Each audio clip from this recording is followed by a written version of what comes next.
నమస్కారం, నేను Kavya. Metro news కి స్వాగతం. నగరంలోని పరిస్థితిని అదుపు చేసేందుకు వైద్య ఆరోగ్య శాఖ, మున్సిపల్ శాఖలు అన్ని చర్యలు తీసుకుంటున్నాయని మంత్రి విడుదల రజని అన్నారు.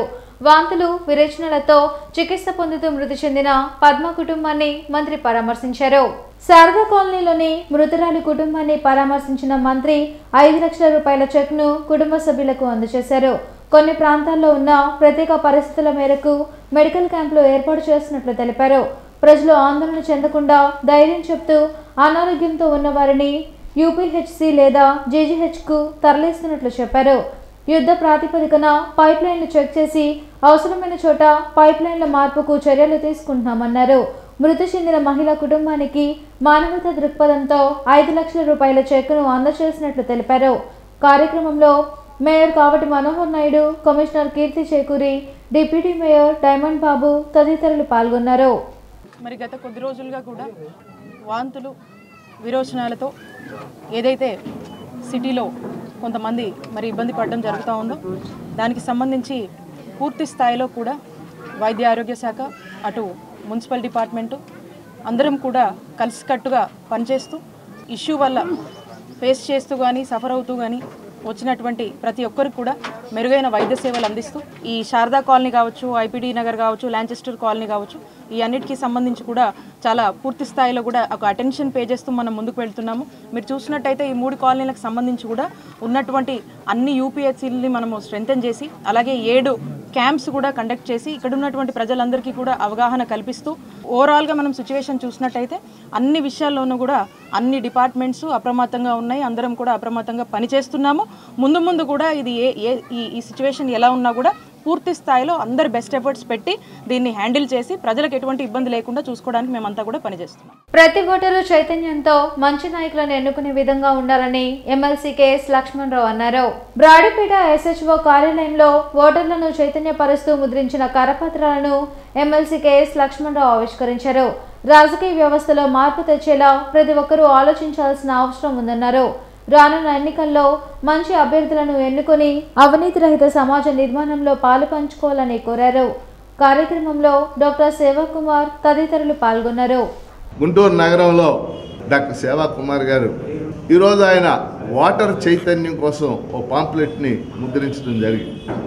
ముఖ్యంగా భారతదేశంలో ప్రజాస్వామ్య వ్యవస్థ, ఎన్నికల వ్యవస్థ అమల్లోకి వచ్చి 75 ఏళ్ళు గడిచింది. రేపు జరగబోయే ఎన్నికలు 18వ సాధారణ ఎన్నికలు, అంటే ఇప్పుడే 18 లోక్సభ ఎన్నికలు జరిగినాయి. 1950 నుంచి 90 దాకా భారతదేశ రాజకీయ వ్యవస్థలో నాయకులు ఎంపికైనటువంటి వాళ్ళందరూ కూడా నిజాయితీగా పనిచేయటం. కానీ 90 తర్వాత రాజకీయ వ్యవస్థ వ్యాపారీకరణ చెందింది. వ్యాపారవేత్తలు ఎంటర్ అయ్యారు, కార్పొరేటీకరణ జరిగింది. దీనికి ప్రధాన రాజకీయ పార్టీలే కారణం. ఇవాళ లోక్సభకు పోటీ చేయాలంటే 100 కోట్లు, శాసనసభకు పోటీ చేయాలంటే 25 కోట్లు అడుగుతున్నారు. అలా ఖర్చు పెట్టగలిగిన వాళ్ళని అభ్యర్థులుగా ఎంపిక చేస్తున్నారు. కనుక ఈరోజు ఓటర్లలో చైతన్యం వచ్చి డబ్బు లేకుండా నిజాయితీ పరుల్ని, ప్రజల కోసం పనిచేసే వాళ్ళని గెలిపించాలనే లక్ష్యంతో వీరు ఈ పాంప్లెట్ని ప్రచురించడం జరిగింది.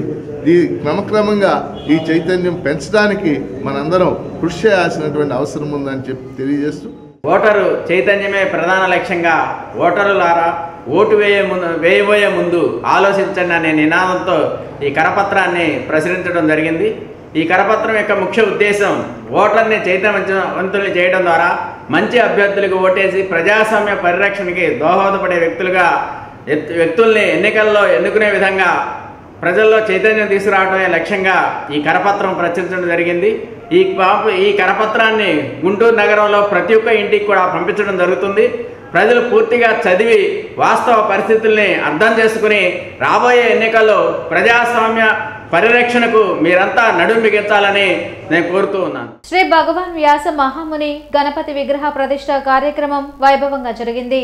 శ్రీ షిరిడి సాయి ఆధ్యాత్మిక సేవా సమితి ఆధ్వర్యంలో గోరంట్లలోని వెంకటేశ్వర కాలనీ సరస్వతి అమ్మవారి దేవాలయంలో జరిగిన విగ్రహ ప్రతిష్ఠ కార్యక్రమంలో భాష్యం సంస్థల అధినేత భాష్యం రామకృష్ణ, శ్రీకాంతుల సుబ్బారావు పాల్గొని శ్రీ భగవాన్ వ్యాస మహాముని గణపతి విగ్రహాలను ప్రతిష్ఠించారు.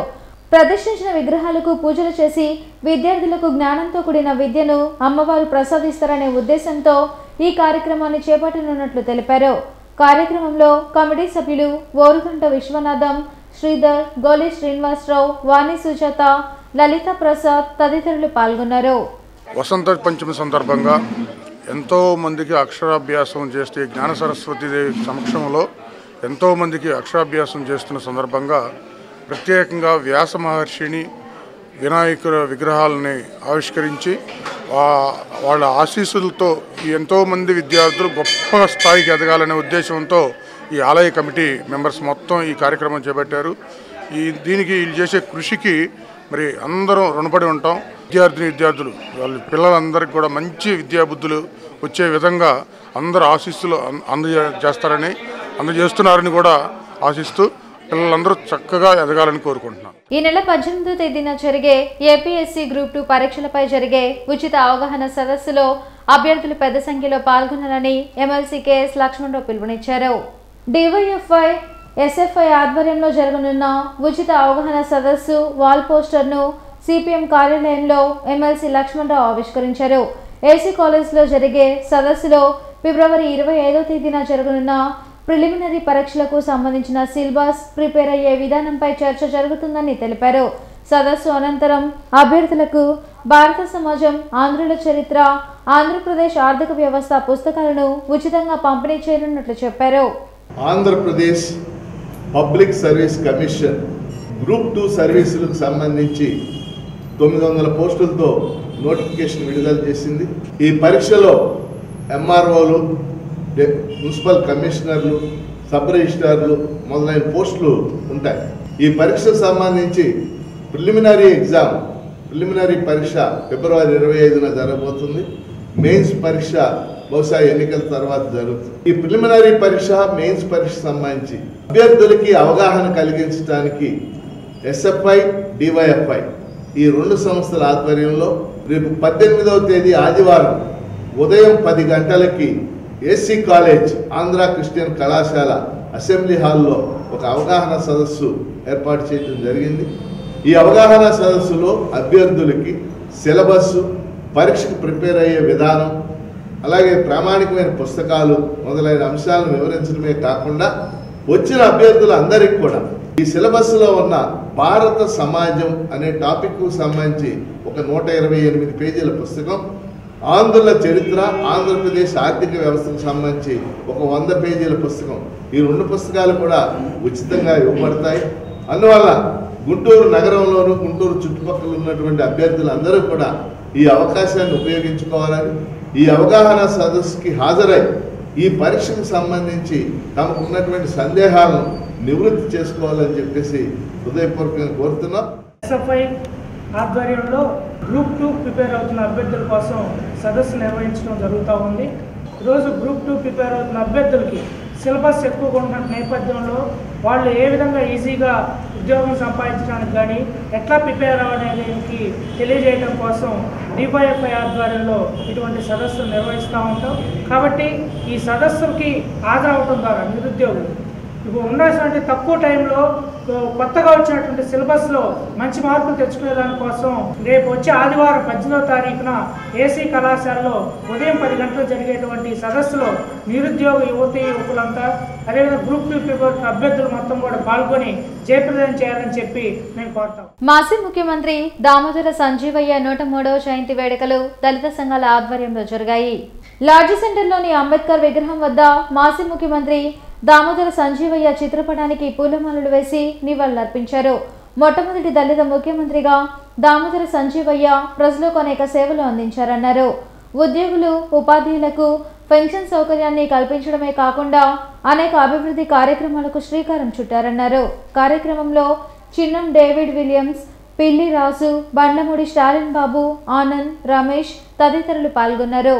దళిత ముఖ్యమంత్రి దామోదర సంజీవయ్య గారి 103వ జయంతి సందర్భంగా మాల ఐక్య సేవా సమితి, చార్వాక యువజన సంఘం, జైబీబ్ సంక్షేమ సంఘం కలిసి డాక్టర్ బిఆర్ అంబేద్కర్ గారి స్టాచ్యూ దగ్గరికి వచ్చాం. ముఖ్యమంత్రిగా చేసి ఎంతోమందికి మరి ఈరోజు పెన్షన్ తీసుకుంటున్నారంటే అది ఆయన పుణ్యమే. తర్వాత విడో పెన్షన్ తీసుకున్నారంటే ఆయన పుణ్యమే. కడుదీన స్థితిలో ఉన్నటువంటి దామోదర సంజీవ్ గారు ఆయన చనిపోయినా కూడా మరి ఒక ప్లేటును, ఒక డ్రెస్సు, ట్రంకు పెట్ట తప్ప మరి ఏమీ మిగలలేదు.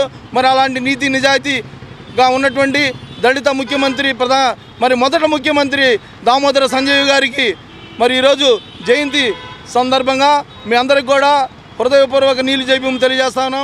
ఈ వార్తలు ఇంతటితో సమాప్తం. నమస్కారం.